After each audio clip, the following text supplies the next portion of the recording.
বলো না কে চাইছনি? আরে বলো, লজ্জা পাচ্ছ তাই? বিরাট ব্যাপার।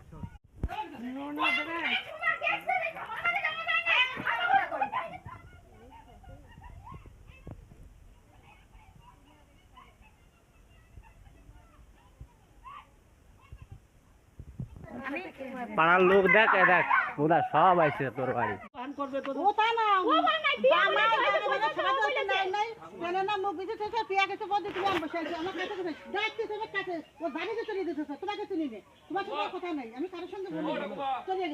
তারপরে বিয়ে তুমি ভালোভাবে ওদের বোঝো আসো, আমি কে তুমি শুনি ও সেটা